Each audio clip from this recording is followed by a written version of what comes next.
Assalamualaikum everyone, welcome back to Babe on Wheels. Today is a Sunday and Islamabad में Sunday का मनाने का अपना ही मजा है because Islamabad is blessed with natural beauty and today Islamabad is filled with containers although the roads aren't blocked as yet but थोड़ी देर तक हो जाएंगे because there's a protest which is coming from I guess all over Pakistan.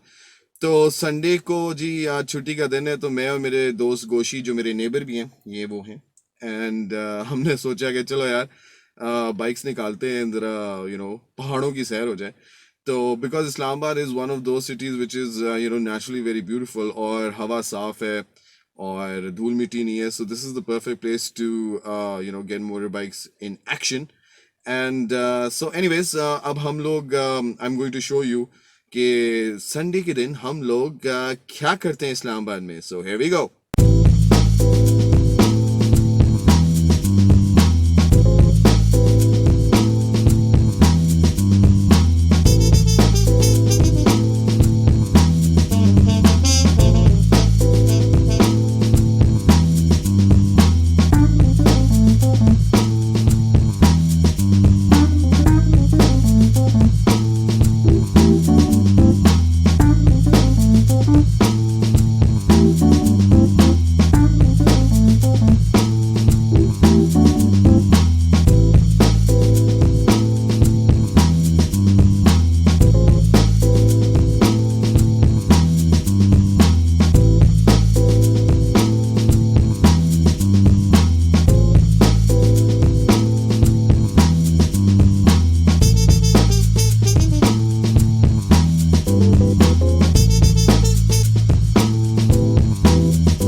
के पास जाके जब चाय के लिए रुके तो नजर आया।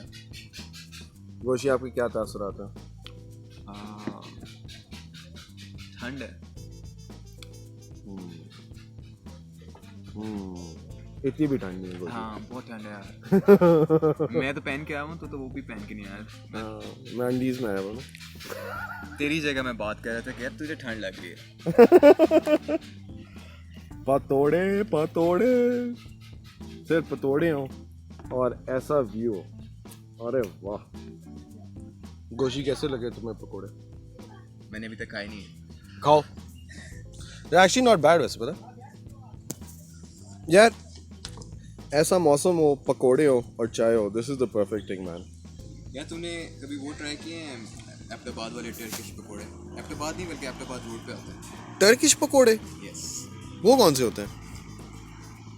यार हैं तो वो सिंपल पकोड़े ही, लेकिन इस जैसे मिक्स करके बनाते हैं ना, उन्होंने आलू काट के बनाए हुए होते हैं, लाइक चिप्स नहीं होते जिस तरह के। अच्छा। चिप्स के ऊपर बेसन लगा के, तो उसके साथ वो सब्जी काट के, प्याज, टमाटर, अचार, वो उसके ऊपर डाल के देता है। Are they good? हाँ रियली गुड। मशहूर है?